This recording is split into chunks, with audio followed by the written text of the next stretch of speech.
The insect digestive system, digestion of special meal, keratin, blood, cellulose and silk. Special diet follow ചെയ്യുന്ന ഇൻസെക്ട്സിൽ digestion process എങ്ങനെയാണ് നടക്കുന്നത് എന്നുള്ളതാണ് ഈ സെഷനിൽ എക്സ്പ്ലെയിൻ ചെയ്യുന്നത്.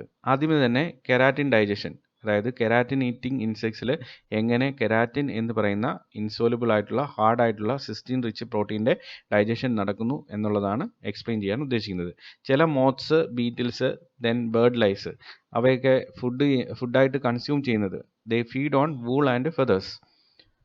ഈ വൂള്, ഫെതർ എന്ന് പറയുന്ന സ്ട്രക്ചേഴ്സ് അതെല്ലാം വളരെ സിസ്റ്റീൻ റിച്ച് ആയിട്ടുള്ള കെരാറ്റിൻ എന്ന് പറയുന്ന മെറ്റീരിയൽ കൊണ്ടാണ് ഉണ്ടായിരിക്കുന്നത്. അപ്പോൾ അവയിലെല്ലാം ഈ പ്രോട്ടീനെ ബ്രേക്ക് ഡൗൺ ചെയ്യാൻ വേണ്ടിയിട്ടുള്ള എൻസൈംസ് വേണം. രണ്ട് തരത്തിലുള്ള പെപ്റ്റിഡൈസസ് ആണ് അതിന് വേണ്ടിയിട്ട് ഉള്ളത്, exo peptidases and endo peptidases. Keratin എന്ന് പറയുന്ന പ്രോട്ടീൻ്റെ ടെർമിനൽ ആയിട്ടുള്ള അമിനോ ആസിഡ്സ് കണക്റ്റഡ് ആയിരിക്കുന്ന പെപ്റ്റൈഡ് ബോൺസിനെ ബ്രേക്ക് ചെയ്ത് എലിമിനേറ്റ് ചെയ്യാൻ വേണ്ടിയിട്ടാണ് എക്സോ പെപ്റ്റിഡൈസസ് എന്ന് പറയുന്ന എൻസൈംസ് ഉള്ളത്. ഇനി എൻഡോ പെപ്റ്റിഡൈസ് ആണെങ്കിൽ ഇതിൻ്റെ ഇൻറ്റേർണൽ ആയിട്ടുള്ള അമിനോ ആസിഡ്സിനെ പരസ്പരം ബന്ധിപ്പിച്ച് നിർത്തിയിരിക്കുന്ന പെപ്റ്റൈഡ് ബോൺസിനെ ബ്രേക്ക് ചെയ്യാൻ വേണ്ടിയിട്ടുള്ള എൻസൈംസ് ആണ്. അപ്പോൾ രണ്ട് രീതിയിലും ഡൈജഷൻ നടക്കും. The efficiency of the wool digestion is aided by the strong reducing environment of the gut. ഈ എൻസൈംസിൻ്റെ ആക്ടിവിറ്റിക്ക് വേണ്ടിയിട്ട് ഒരു സ്ട്രോങ് ആയിട്ടുള്ള റെഡ്യൂസിങ് എൻവയോൺമെൻറ്റ് ഗട്ട് പ്രൊവൈഡ് ചെയ്യുന്നുണ്ട്, അല്ലെങ്കിൽ അത് വളരെയധികം അത്യാവശ്യമാണ്. ഫൈനൽ ആയിട്ടുള്ള കെരാറ്റിൻ ഡൈജഷൻ എന്ന് പറയുന്ന process it is carried out by amino and carboxy peptidases. ഇവിടെ വൂൾ ഈറ്റിംഗ് ആയിട്ടുള്ള ഒരു ഇൻസെക്റ്റിനെ നിങ്ങൾക്ക് കാണാൻ സാധിക്കും. ബ്ലാക്ക് കാർപ്പറ്റ് ബീറ്റിൽ എന്ന് പറയുന്ന ഇൻസെക്റ്റ് ആണത്. ഇനി റൈറ്റ് സൈഡിലുള്ളത് വെബിംഗ് ക്ലോത്ത്സ് മോത്ത് എന്ന് പറയുന്ന ഒരു വെറൈറ്റിയാണ്. ഇവ രണ്ടും വളരെ എഫക്റ്റീവായിട്ട് കെരാറ്റിൻ ഡൈജഷൻ ക്യാരി ഔട്ട് ചെയ്യുന്ന ഇൻസെക്ട്സ് ആണ്. ഇനി അടുത്താണ് digestion of blood meal. Blood എന്ന് പറയുന്ന ഒരു ഇംബാലൻസ്ഡ് ഡയറ്റാണ്. ഡിപ്തീര, പിന്നെ പലതരത്തിലുള്ള എക്ടോ പാരസൈറ്റ്സ് ഒക്കെ ഉള്ള ഗ്രൂപ്പുകൾ വരുന്ന ഇൻസെക്ട്സ്, ഇതൊക്കെയാണ് മെയിനായിട്ടും ബ്ലഡ് കൺസ്യൂം ചെയ്യുന്നത്, ഫുഡായിട്ട് കൺസ്യൂം ചെയ്യുന്നത്. ഇപ്പോൾ നേരത്തെ തന്നെ പറഞ്ഞു, ബ്ലഡ് എന്ന് പറയുന്ന ഒരു ഇംബാലൻസ്ഡ് ഡയറ്റാണ്. ബ്ലഡിൻ്റെ മേജർ കോമ്പോസിഷൻ എന്ന് പറയുന്നത്, അതിനകത്തെ ഡൈജസ്റ്റ് ചെയ്യാൻ പറ്റുന്ന കോമ്പോസിഷൻ എന്ന് പറയുന്നത് ഏകദേശം 7% പ്രോട്ടീൻസ് ആണ്. അപ്പോൾ പ്രോട്ടീൻസിനെ ഡൈജസ്റ്റ് ചെയ്യാനുള്ള എബിലിറ്റി ബ്ലഡ് ഈറ്റിംഗ് ഇൻസെക്ട്സിൽ ഉണ്ടായിരിക്കണം, ബ്ലഡ് കൺസ്യൂം ചെയ്യുന്ന ഇൻസെക്ട്സിൽ ഉണ്ടായിരിക്കണം. അപ്പം അതിന് വേണ്ടിയിട്ട് ഇങ്ങനെയുള്ള ഇൻസെക്ട്സിൻ്റെ മിഡ്ഗട്ട് ഒരു സ്പെസിഫിക് ആയിട്ടുള്ള പ്രോട്ടിയേസിനെ സിന്തസൈസ് ചെയ്യും. That protease is called cathepsin beta. Additional ആയിട്ട് കാർബോക്സി പെപ്റ്റിഡേസ് ബീറ്റയും ആക്ട് ചെയ്യും. അപ്പോൾ ഈ രണ്ട് എൻസൈംസിൻ്റെ ആക്ഷൻ്റെ ഫലമായിട്ടാണ് ബ്ലഡ് മീലിൻ്റെ ഡൈജഷൻ നടക്കുന്നത്, കാത്തപ്സിൻ beta and carboxy peptidase beta. ഇനി അടുത്താണ് സെല്ലുലോസിൻ്റെ ഡൈജഷൻ. അതായത് വുഡ്, പ്ലാന്റ് മെറ്റീരിയൽസ് ഒക്കെ കൺസ്യൂം ചെയ്യുന്ന ഇൻസെക്ട്സിൽ ചിലതിനൊക്കെ സെല്ലുലോസിനെ ഡൈജസ്റ്റ് ചെയ്യാനുള്ള കേപ്പബിലിറ്റീസ് ഉണ്ടായിരിക്കും. പലതും ഈ പ്ലാന്റ് മെറ്റീരിയൽ കൺസ്യൂം ചെയ്യുന്നു പറഞ്ഞാൽ പോലും സെല്ലുലോസിനെ ഡൈജസ്റ്റ് ചെയ്യാനുള്ള കേപ്പബിലിറ്റീസ് ഉണ്ടാവത്തില്ല. സെല്ലുലോസിനെ ബ്രേക്ക് ഡൗൺ ചെയ്യുന്ന ഒരു ഡൈജസ്റ്റീവ് എൻസൈമാണ് സെല്ലുലേസ് എന്ന് പറയുന്നത്. സെല്ലുലോസ് ഡൈജഷൻ്റെ മെക്കാനിസം നമുക്കൊന്ന് അനലൈസ് ചെയ്യാം. സെല്ലുലോസ് എന്ന് പറയുന്ന സ്ട്രക്ചറൽ പോളിസാക്കറൈഡിനെ സെല്ലുലേസ് സെല്ലോ ബയോസ് എന്ന് പറയുന്ന യൂണിറ്റ്സ് ആയിട്ട് കൺവേർട്ട് ചെയ്യും. അങ്ങനെ ഉണ്ടാകുന്ന സെല്ലോ ബയോസിനെ ബീറ്റാ ഗ്ലൂക്കോസിഡേസ് ഫൈനലായിട്ട് ഹൈഡ്രലൈസ് ചെയ്ത് ഇൻഡിവിജ്വൽ മോണോമെറിക് യൂണിറ്റ്സ് ആയിട്ട് കൺവേർട്ട് ചെയ്യും. അപ്പോൾ അതാണ് അതിൻ്റെ digestion schematic. Cellulose to cello bios by cellulase, then cello bios to individual monomeric units by beta glucosidase. The wood eating insects either feed on the cell content without digesting it or rely on microbes for digestion. അപ്പോൾ ചില would eating ഇൻസെക്ട്സിന് ഈ സെല്ലുലോസിനെ digest ചെയ്യാനുള്ള ഒരു തരത്തിലുള്ള കേപ്പബിലിറ്റീസും കാണത്തില്ല. പക്ഷേ ചില ഗ്രൂപ്പിന് അങ്ങനെയല്ല, അവയ്ക്ക് ഇൻറ്റേർണൽ ആയിട്ട് സെല്ലുലേസ് എന്ന് പറയുന്ന എൻസൈമിനെ ഉൽപ്പാദിപ്പിക്കാൻ പറ്റും. ചിലതിന് സെല്ലുലേസ് എന്ന് പറയുന്ന എൻസൈമിനെ ഉൽപ്പാദിപ്പിക്കാനുള്ള കഴിവ് കാണത്തില്ല. പക്ഷേ അവരുടെ ഗട്ടിനകത്ത്, അവരുടെ അലിമെൻ്ററി കനാലിനകത്ത് മൈക്രോബിയൽ സിംബയോൺസ് ഉണ്ടായിരിക്കും, പലതരത്തിലുള്ള മൈക്രോബ്സ് ഉണ്ടായിരിക്കും. ട്രൈക്കോൺ നിംഫ പോലെയുള്ള ഫ്ലാജെല്ലേറ്റ് പ്രോട്ടോസോവൻസ് എക്സിസ്റ്റ് ചെയ്യുന്നുണ്ടായിരിക്കാം. ഈ പ്രോട്ടോസോവൻസിൻ്റെയൊക്കെ ആക്ടിവിറ്റിയുടെ ഫലമായിട്ട് സെല്ലുലോസ് ബ്രേക്ക് ഡൗൺ ചെയ്യപ്പെടും. ചില ഗ്രൂപ്പിനകത്ത് ഇൻറ്റേർണൽ ആയിട്ടുള്ള സെല്ലുലേസും കാണും, ഈ മൈക്രോബ്സും കാണും. അപ്പോൾ വളരെ എഫിഷ്യൻ്റ് ആയിട്ട് സെല്ലുലോസ് ഡൈജഷൻ അങ്ങനെയുള്ള ഗ്രൂപ്പുകളിൽ നടക്കും. In some forms there is a permanent gut microbes concerned with cellulose digestion. In lower termites മൈക്രോബ്സും അതുപോലെ തന്നെ എൻഡോജീനസ് സെല്ലുലേസും എക്സിസ്റ്റ് ചെയ്യുന്നുണ്ട്. In lower termites there will be microbes and endogenous cellulase for the digestion of cellulose. അപ്പോൾ വളരെ efficient ആയിട്ട് cellulose digestion നടക്കുന്ന ഒരു ഗ്രൂപ്പാണ് ലോവർ ടെർമൈറ്റ്സ് എന്ന് പറയുന്നത്. കാരണം എന്താണ്? അവയിൽ സെല്ലുലേസിൻ്റെ ആക്ടിവിറ്റി കൊണ്ട് അല്ലെങ്കിൽ സെല്ലുലേസ് അവയ്ക്ക് ഉൽപ്പാദിപ്പിക്കാൻ പറ്റുന്നുണ്ട്. അതുപോലെ തന്നെ ഗട്ടിനകത്ത് സിംബയോണ്ട് ആയിട്ടുള്ള മൈക്രോബിയൽ ഓർഗാനിസംസും ഉണ്ട് കൺസേൺഡ് വിത്ത് സെല്ലുലോസ് ഡൈജഷൻ. ഈ ഹയർ ടെർമൈറ്റ്സിലേക്ക് നോക്കുകയാണെങ്കിൽ അവയിൽ വുഡ് ഡൈജസ്റ്റിംഗ് മൈക്രോബ്സ് ഗട്ടിൽ കാണത്തില്ല. അപ്പോൾ cellulose digestion it is solely carried out by the endogenous cellulase alone. അപ്പോൾ അവയിൽ മെയിനായിട്ടും അല്ലെങ്കിൽ ഈ മെക്കാനിസം കൊണ്ട് മാത്രമാണ് സെല്ലുലോസ് ഡൈജഷൻ നടക്കുന്നത്, അതായത് എൻഡോജീനസ് സെല്ലുലേസിൻ്റെ പ്രൊഡക്ഷൻ്റെ ഫലമായിട്ട്. ഇനി നമ്മൾ നോക്കുകയാണെങ്കിൽ ഇതിൻ്റെ പൊസിഷൻ നോക്കുകയാണെങ്കിൽ സെല്ലുലേസ് പ്രൊഡ്യൂസ് ചെയ്യപ്പെടുന്നത് മിഡ്ഗട്ടിൽ വെച്ചിട്ടാണ്. ഈ പ്രോട്ടോസോവൻസ് അല്ലെങ്കിൽ മൈക്രോബ്സ് എക്സിസ്റ്റ് ചെയ്യുന്നത് ഹൈൻഗട്ടിലാണ്. In higher termites, the cellobiose is secreted in the midgut. In some forms, the cellulase is produced by the salivary glands. അപ്പോൾ ചിലതിനകത്ത് സെല്ലുലേസ് സലൈവറി ഗ്ലാൻഡ്സ് വരെ സെക്രീറ്റ് ചെയ്യുന്നുണ്ട്. Cellobiose distributed in the salivary glands is of protozoan origin in Captodermis. അപ്പോൾ Captodermis എന്ന് പറയുന്ന ഒരു particular ഗ്രൂപ്പിൽ, termite ഗ്രൂപ്പിൽ സെല്ലോബയോസ് salivary ഗ്ലാൻഡ്സിൽ കാണുന്ന സെല്ലുലോസിൻ്റെ break down product cellobiose protozoan ഒറിജിനാണ്.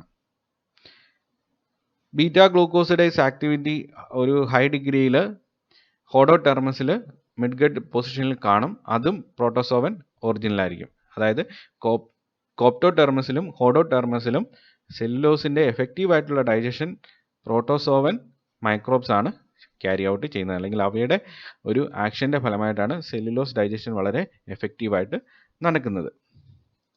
ഇനി അടുത്താണ് wax digestion.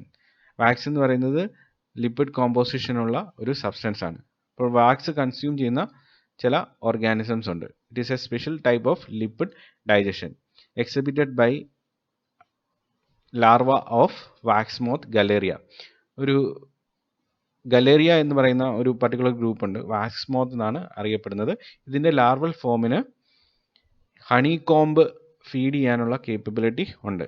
Honey comb is the diet of the larva. അപ്പം നിങ്ങൾക്ക് ഇവിടെ ഈ ഗലേറിയ എന്ന് പറയുന്ന ഓർഗാനിസത്തിൻ്റെ അഡൽട്ട് ഫോമിനെ കാണാൻ സാധിക്കും. ഇതാണ് ആ മോത്ത്. അതിൻ്റെ ലാർവൽ ഫോമാണ് റൈറ്റ് സൈഡിൽ കാണുന്നത്.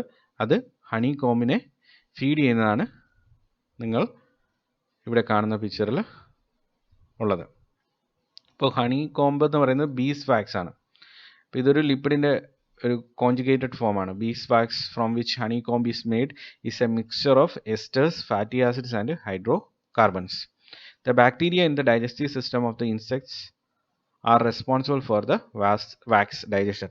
ഇപ്പോൾ ഗലേറിയ എന്ന് പറയുന്ന ആ പർട്ടിക്കുലർ ഓർഗാനിസത്തിൻ്റെ ലാർവ ബീസ് വാക്സിലാണ് ഫീഡ് ചെയ്യുന്നത്. ബീസ് വാക്സ് എന്ന് പറയുന്ന ഒരു കോംപ്ലിക്കേറ്റഡ് ആയിട്ടുള്ള ലിപ്പിഡ് അറേഞ്ച്മെൻ്റ് ആണ് കാണിക്കുന്നത്. എസ്റ്റേഴ്സ്, ഫാറ്റി ആസിഡ്സ്, ഹൈഡ്രോ കാർബൺസ് ഒക്കെ അവയിൽ ഉണ്ടായിരിക്കും. അപ്പോൾ ഇതിനെയൊക്കെ ഡൈജസ്റ്റ് ചെയ്യാൻ അവയ്ക്ക് കേപ്പബിലിറ്റി ലഭിക്കുന്നത് ഗട്ടിലുള്ള ഡൈജസ്റ്റീവ് സിസ്റ്റത്തിലുള്ള ബാക്ടീരിയ ആണ്.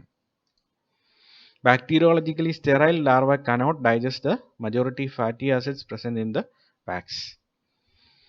അപ്പോൾ മൈക്രോബ്സിൻ്റെ ആക്ഷൻ്റെ ഫലമായിട്ടാണ് ഡൈജഷൻ പോസിബിൾ ആകുന്നത്. ഇവയ്ക്ക് ഇൻറ്റേർണലായിട്ട് ലിപ്പേസസ് പ്രൊഡ്യൂസ് ചെയ്യാനുള്ള കേപ്പബിലിറ്റി ഉണ്ട്. പക്ഷേ ഈ ഉണ്ടാകുന്ന ലിപ്പേസസിന് ലിപ്പിഡിനെ ബ്രേക്ക് ഡൗൺ ചെയ്യാൻ പറ്റുന്ന ഡൈജസ്റ്റീവ് എൻസൈംസ് ആണ് lipases. But most of the digestion of esters and fatty acid is done by bacteria. അപ്പോൾ മജോറിറ്റി ലിപ്പിഡിൻ്റെ ഡൈജഷൻ, ഈ ബീസ് വാക്സിൻ്റെ അകത്തുള്ള ലിപ്പിഡിൻ്റെ ഡൈജഷൻ എന്ന് പറയുന്നത് ബാക്ടീരിയ ആണ് ചെയ്യുന്നത്. ലിപ്പേസ് ഒരു മൈനർ ആയിട്ടുള്ള റോള് മാത്രമേ പ്ലേ ചെയ്യുന്നുള്ളൂ. ഇനി അടുത്താണ് സിൽക്ക് ഡൈജഷൻ. അതായത് സിൽക്ക് വർമിനകത്ത് കൊക്കൂൺ ഫോർമേഷന് വേണ്ടിയിട്ടാണ് അവ സിൽക്ക് ത്രെഡ്സിനെ സെക്രീറ്റ് ചെയ്യുന്നത്. രണ്ട് പ്രോട്ടീൻസിൻ്റെ ഒരു അസംബ്ലേജ് ആണ് ഈ സിൽക്ക് ത്രെഡ് എന്ന് പറയുന്നത്, ഫൈബ്രോയിൻ ആൻഡ് സെർസിൻ. ഫൈബ്രോയിൻ എന്ന് പറയുന്ന ഒരു ഫിലമെൻ്റസ് പ്രോട്ടീനാണ്. സെർസിൻ ഒരു ഗ്ലൂ പോലെയാണ് ആക്ട് ചെയ്യുന്നത്. ഇപ്പോൾ ഇവിടെ നിങ്ങൾക്ക് ലെഫ്റ്റ് സൈഡിൽ കൊക്കൂണിൽ നിന്ന് എമർജ് ചെയ്ത ഒരു അഡൽട്ട് മോത്തിനെ കാണാൻ സാധിക്കും. ലാർവ അതിൻ്റെ പ്യൂപ്പേഷൻ്റെ സമയത്ത് ഉണ്ടാക്കുന്നതാണ് സിൽക്ക് ത്രെഡ്സ് കൊണ്ടുള്ള ഈ കൊക്കൂൺ.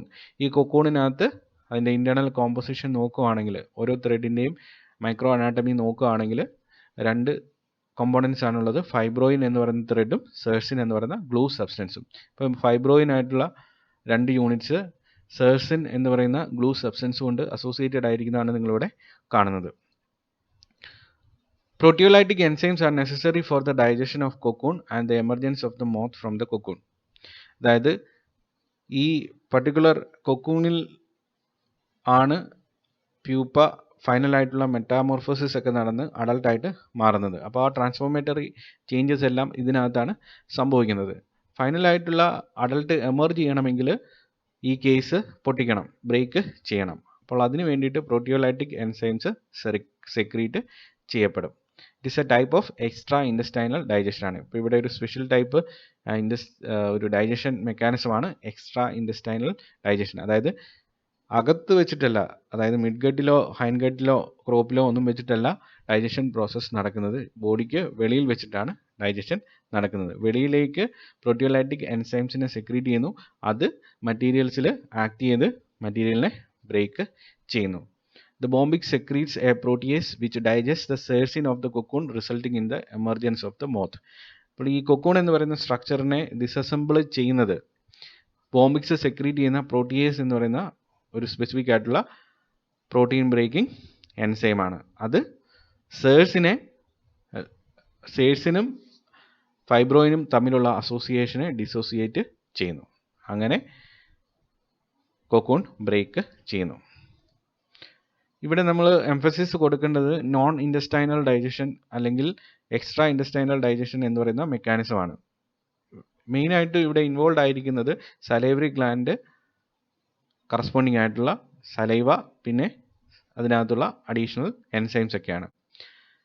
അപ്പോൾ സലൈവറി ഗ്ലാൻഡ് സെക്രീറ്റ് ചെയ്യുന്ന സലൈവ, പിന്നെ അഡീഷണൽ ആയിട്ടുള്ള എൻസൈംസ്, ഇതൊക്കെ പലതരത്തിലുള്ള ഡൈജഷൻ പ്രോസസ്സിൽ പാർട്ടിസിപ്പേറ്റ് ചെയ്യും. എല്ലാ തരത്തിലുള്ള കാർബോഹൈഡ്രേറ്റ്സും ഈ സലൈവയ്ക്കകത്ത് ഉണ്ടായിരിക്കും. Cocoonase is a proteolytic enzyme synthesized by the specialized giant epidermal cells of the silkworm moth during metamorphosis. ഇപ്പോൾ സിൽക്ക് മെറ്റാമോർഫോസിസിൻ്റെ സമയത്ത് അതിൻ്റെ ജയൻറ്റ് എപ്പിഡാമൽ സെൽസ് സെക്രീറ്റ് ചെയ്യുന്ന ഒരു സ്പെഷ്യലൈസ്ഡ് ആയിട്ടുള്ള പ്രോട്ടിയോലൈറ്റിക് എൻസൈമാണ് കൊക്കൂണൈസ് എന്ന് പറയുന്നത്. It is secreted as a concentrated solution which dries upon exposure to air.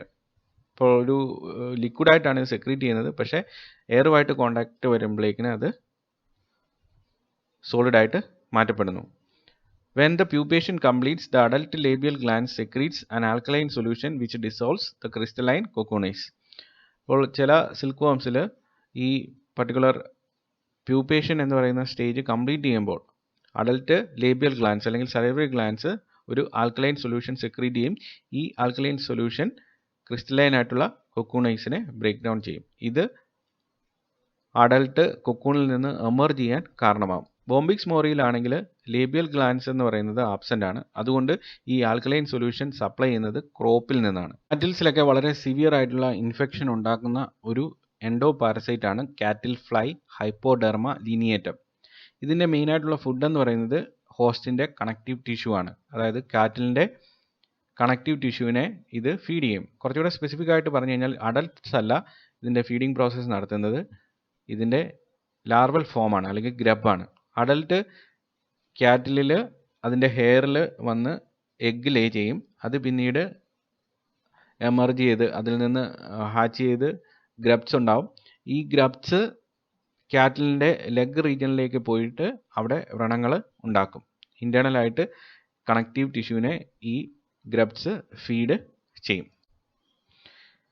ഇതിൻ്റെ larval ഫോമിൻ്റെ സലൈവയിൽ 2 തരത്തിലുള്ള കണക്റ്റീവ് ടിഷ്യൂവിനെ ബ്രേക്ക് ഡൗൺ ചെയ്യാൻ വേണ്ടിയിട്ടുള്ള എൻസൈംസ് കാണും, collagenase and hypodermin A. These enzymes partially digest connective tissue and proteases initiates further break down. വളരെ severe ആയിട്ടുള്ള ഒരു ഇൻഫെക്ഷനാണ്, നേരത്തെ തന്നെ പറഞ്ഞു, ഈ ഹൈപ്പോഡെർമ ലിനിയേറ്റം ഉണ്ടാക്കുന്നത്.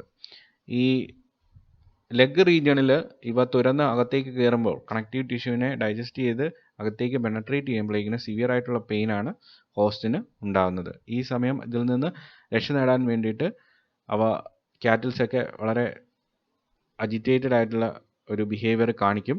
അവ വെള്ളത്തിലൊക്കെ പോയി കിടക്കും. അല്ലെങ്കിൽ സെൽഫ് ഇഞ്ചുറി വരെ ഉണ്ടാക്കാനുള്ള സാധ്യത ഉണ്ട്. ഇനി നമുക്ക് ഡിസ്കസ് ചെയ്യാനുള്ളത് ഇൻറ്റസ്റ്റൈനൽ മൈക്രോ ഓർഗാനിസംസിനെ കുറിച്ചിട്ടാണ്. സ്പെഷ്യൽ ഡയറ്റ് മിക്കവാറും ഡൈജസ്റ്റ് ചെയ്യാൻ സാധിക്കുന്നത് ഗട്ടിലുള്ള മൈക്രോബിയൽ പോപ്പുലേഷൻസ് ആണ്. അപ്പോൾ ഏതൊക്കെയാണെന്നുള്ളത് നമുക്കൊന്ന് അനലൈസ് ചെയ്യാം, അവയുടെ ഫങ്ഷൻസും അനലൈസ് ചെയ്യാം. Occurs in insects feeding on wood, dry cereals, feathers, hairs, wool, blood and plant sap including cockroaches, locusts and ants. Most common form is bacteria. ഏറ്റവും കോമൺ ആയിട്ടുള്ള ഇൻറ്റസ്റ്റൈനൽ മൈക്രോ ഓർഗാനിസം എന്ന് പറയുന്നത് bacteria ആണ്. ഇനിയുള്ളത് പ്രോട്ടോസോം ഫ്ലാജെല്ലൈറ്റ്സ് ആണ്. ബാക്കി മെയിനായിട്ടും ഡൈജഷൻ നടത്തുന്നത് പ്രോട്ടോസോം ഫ്ലാജെല്ലൈറ്റ്സ് ആണ്. Usually occurs in wood eating cockroaches and termites. Yeast are found in some Homoptera and Coleoptera. Then flagellates are found in the hindgut region of the insects. ഫ്ലജലൈറ്റ്സിൻ്റെ പൊസിഷൻ എന്ന് പറയുന്നത് ഹൈൻഗട്ട് റീജിയൻ ആണ്. ബാക്ടീരിയ ഇത് വരുന്നത്, അതിൻ്റെ population വരുന്നത് terminal CK of the midgut. Bacteria മിഡ്ഗട്ടിലും flagellates ഹൈൻഗട്ടിലുമാണ് വരുന്നത്. Other cells of the body with microorganisms are mycetocytes. Mycetocytes are scattered in the fat body, midgut epithelium, Malpighian tubules and freely distributed in the hemocoel. ഇപ്പോൾ മൈസെറ്റോസൈറ്റ്സ് എന്ന് പറയുന്ന specialised ആയിട്ടുള്ള cells ആണ്. മിക്കവാറും ഇവ അസോസിയേറ്റ് ചെയ്ത് വരുന്നത് ഫാറ്റ് ബോഡിയുമായിട്ടാണ്. ഈ സെൽസിലും മൈക്രോ ഓർഗാനിസംസ് വരാറുണ്ട്. ഫങ്ഷൻസ് നമുക്ക് അനലൈസ് ചെയ്യാം മൈക്രോ ഓർഗാനിസത്തിൻ്റെ. Intestinal flagellates carry out the digestion of wood. അതുപോലെ തന്നെ ബാക്ടീരിയയും പലതരത്തിലുള്ള മെറ്റീരിയൽസിൻ്റെ ഡൈജഷൻ ക്യാരി ഔട്ട് ചെയ്യുന്നുണ്ട്. ഫോർ എക്സാമ്പിൾ ബീ വാക്സിൻ്റെ ഡൈജഷൻ എന്ന് പറയുന്നത് മെയിനായിട്ടും ഇൻറ്റസ്റ്റൈനിലുള്ള ബാക്ടീരിയ ആണ് ചെയ്യുന്നത്. The yeast supply vitamin B and sterols. Yeast ഉണ്ടെങ്കിൽ അതിൻ്റെ ഫങ്ഷൻ വൈറ്റമിൻ ബി അതുപോലെ തന്നെ സ്റ്റിറോൾസിനെയൊക്കെ പ്രൊവൈഡ് ചെയ്യുക എന്നുള്ളതാണ്, ന്യൂട്രിയൻസിനെ പ്രൊവൈഡ് ചെയ്യുക എന്നുള്ളതാണ്. Then symbionts of cockroaches supply some amino acids, tripeptides and vitamin B. In Homoptera and Heteroptera, they are involved in nitrogen metabolism. In some insects, bacteria initiates sex determination. Uninfected ആയിട്ടുള്ളത് മെയിൽസും infected ആയിട്ടുള്ളത് ഫീമെയിലും ആയിട്ടാണ് consider ചെയ്യുന്നത്. Bacterial population ഇല്ലാത്തത് മെയിലും bacterial population ഉള്ളത് ഫീമെയിൽസും. The microbes are inherited through transovarian route or reproductive activities. അപ്പം ഒരു ജനറേഷനിൽ നിന്ന് അടുത്ത ജനറേഷനിലേക്ക് ഇൻസെക്ട്സിൽ ഈ പറഞ്ഞ മൈക്രോബ്സിൻ്റെ ട്രാൻസ്മിഷൻ നടന്നാൽ മാത്രമേ ഉള്ളൂ മൈക്രോബ്സ് ഡൈജസ്റ്റീവ് സിസ്റ്റത്തിൻ്റെ ഭാഗമായിട്ട് വരത്തുള്ളൂ. ഇപ്പോൾ ട്രാൻസോവേറിയൻ റൂട്ടിലൂടെ മൈക്രോബ്സ് ട്രാൻസ്മിറ്റ് ചെയ്യപ്പെടും, അതുപോലെ തന്നെ റീപ്രൊഡക്റ്റീവ് ആക്ടിവിറ്റീസ് വഴി ട്രാൻസ്മിറ്റഡ് ആകും. ഇത്രയൊക്കെയാണ് സ്പെഷ്യൽ മീലിൻ്റെ ഡൈജഷനെ കുറിച്ച് ഡിസ്കസ് ചെയ്യാനുള്ളത്.